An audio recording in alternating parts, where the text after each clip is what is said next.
Hey everybody, welcome back to the channel. I'm Kevin with Ride Utah TV. Today we're going to talk a little bit about the 2023 solar eclipse. I'm coming to you from Richfield, Utah, which they say is ground zero. So I'm going to give you a little idea of what they're telling us locals to prepare for. Stay tuned. Well, one of the benefits of having the Ride Utah TV studios right here in central Utah, headquarters in Richfield, Utah, is that we are ground zero. That's what they're telling us, ground zero for this right here. Apparently, a week from tomorrow, that's going to be what is over the Ride Utah TV studios.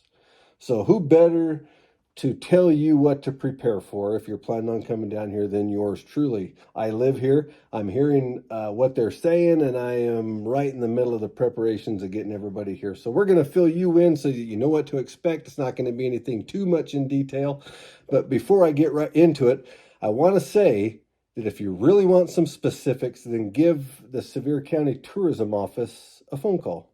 I'll put the information right here. Her name is Amy Myers. I'll put her email and her phone number. Reach out to her. She'll be able to give you some specifics as far as names of restaurants, hotels, RV parks, and stuff like that.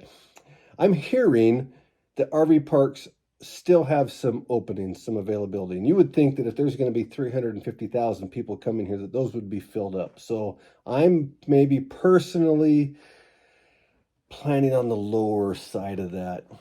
This, as you can see right here in this picture, the ring of fire is going to be viewed from a very narrow area. I don't know how that's going to work out on camera, but it goes right over Richfield, Utah. But it starts in Oregon and across Nevada and across Utah and then into southern Colorado and kind of down in there. You can see right here. But so I don't know where those people are going to end up on that spectrum. They all might decide to go other places. However, all of the experts, the so-called experts, are saying the really best place to view it in all of North America is either Marysville or Richfield, Utah. Now, Marysville is only 20 miles south of Richfield. Marysville's on the other side of some mountains. Richfield's in a little valley right in the middle of Utah. I mean, it can't be any more closer to the middle of Utah. And we're not a big town. We do have infrastructure, but if you're coming, there's just some stuff you need to know. First off, if you're planning on driving in, most people are going to drive in, plan on very congested roads. We're 2-lane roads with the exception of an interstate that hooks up on I-15, I-7, it's I-70 will go all the way across into Colorado. So if you're coming from Colorado, you're going to come in on the interstate. You're probably going to hit some congestion by the time you get to Salina.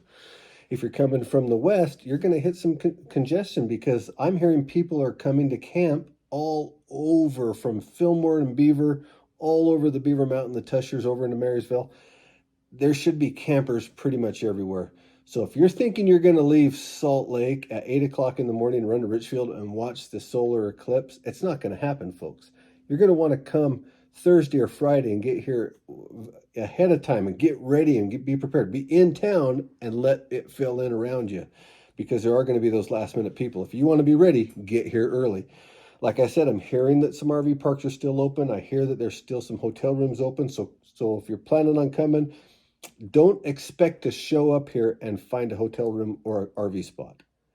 You're probably not going to have any trouble finding a place to dry camp out on the BLM land or on the Forest Service land. But if you want some infrastructure, if you want to be, in a hotel, you better book that now. Like as soon as you see this video, you better get on Google and look for hotels in Marysville or around Richfield, Utah, and find you a hotel and get it booked now. Most of them are filled up, but I know that there's still some availability. Like I said, if you want to dry camp, we've got a lot of BLM land, a lot of Forest Service land. Get on Onyx and find you a piece. If it's open, you can probably pull in there and camp. I do know that our Walmart allows overnight camping in their parking lot, but because there's so many people coming into town and because there's going to be a tremendous demand on their services, on groceries and just general goods, they may not want you staying there too long. So be mindful of that. When you're in town, don't park in front of driveways and mailboxes and be considerate of the residents. We're really friendly people here, and we're glad you're coming and want you to have a great time when you're here, but don't hesitate to ask. Ask if you can park there or or ask if this is a place that that you can sit and watch the eclipse, so that you're not imposing on somebody's life. That, you know, it is kind of nerve-wracking if you have a bunch of people come into your town, you have your kids out playing and stuff. We are an area where, you know, kids do just go ride bikes and play. So be careful with that. Our roads are small. There's not a lot of stoplights. It could be make it kind of difficult getting on and off Main Street. Just be ready for it. If you have ATVs or four-wheelers or side-by-sides, I think a really great way to watch this, if I was coming from out of town, I would actually maybe park one of the peripheral trailheads around Richfield and then ride my ATV in and watch the event from on our mountains. Right now, the weather's looking good. It's looking like we're going to have a clear view of the sky from all over central Utah. And if you, for instance, went to Fillmore and parked your vehicle and then rode your motorcycles up over the mountains to where you were just above Richfield on the top of the mountains, I think you'd have a spectacular view, something that not a lot of other people are going to have. And you'd be able to just buzz in and buzz out on some dirt roads. Just something to think about. I know that the county's preparing water and preparing portable restrooms.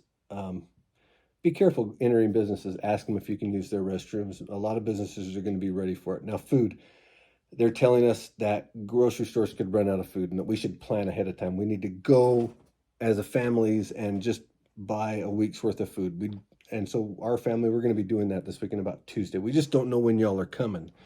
You could show up and all of a sudden there could be no food on Wednesday, and then I don't have anything to feed my kids except for what I got in the pantry, which is mostly cake mixes and rice and stuff. And they're not going to like that. So we're going to get ready. If you're coming down, just be ready. Buy some food and bring it down, but plan on going to our stores and spending some money. Walk down Main Street and see the great stores that we have. We have some really cool stores. I mean, there's nothing better when you go to a small town than to walk down Main Street and just go in and out of the stores and just see some of the local flair. Several of the towns, Marysville is, Richfield is, they're having events at the park where vendors are coming in, and you're going to be able to see some of the local goods, handmaids and that kind of stuff. And so there'll be something for you to do. I've heard pretty much every food truck within 100 miles is going to be here in town. There's going to be street vendors. There should be a lot of everything that you need, but still come prepared. So, you know, bring you some extra fuel, bring you some extra food, be ready. Remember that, you know, this is a place that people live. Kids are going to be out riding around and having fun on their bikes and stuff. So be careful as you drive. Kids will still be going to school Thursday and Friday, so our school zones are going to be a mess like they are every day. But when you add anywhere from 30 to 350,000 people, it's just going to make it even more a mess.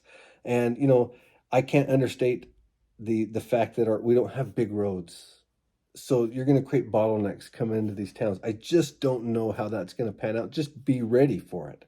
If you prepare for it now, maybe we can prevent a lot of those headaches. I know that the sheriff's office and the police department have both put everybody on notice that there's no days off. So there's going to be, you know, UHP, the highway patrol, there's going to be nobody, none of those guys are getting the day off.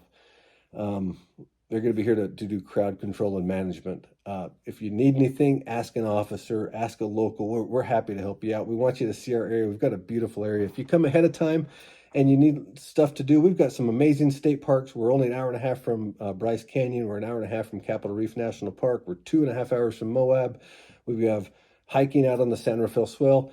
We've got the best mountain biking trails, downhill trails in all of Utah. So bring a mountain bike. If you got an ATV, UTV, like I said, bring it and ride it and see what we've got. If you want to go fishing, we have Fish Lake, Otter Creek. Fremont Indian State Park's a great place to go. There's so much to do while you're here. You're not going to get bored, but just come prepared. As a local, if it was me, I'd be coming on Wednesday. I'd be doing all those other cool things that we've got going on in this town from Wednesday on, and then I would be boogieing as soon as that thing was over. But if you want to stay till Sunday, we hope you have a great time. Enjoy our restaurants. Don't keep your cool, and let's just all have a good time. And we're looking forward to see you down here. We really are. We're looking forward to seeing you down here. Make sure you like Ride Utah TV or subscribe to Ride Utah TV. We've got some great content. We're going to show you Utah. and a different perspective. We try to put the events of the off-road and tourism world into regular man language and woman language. Thanks for liking the channel. Thanks for coming and watching the video. We'll see you on the next one.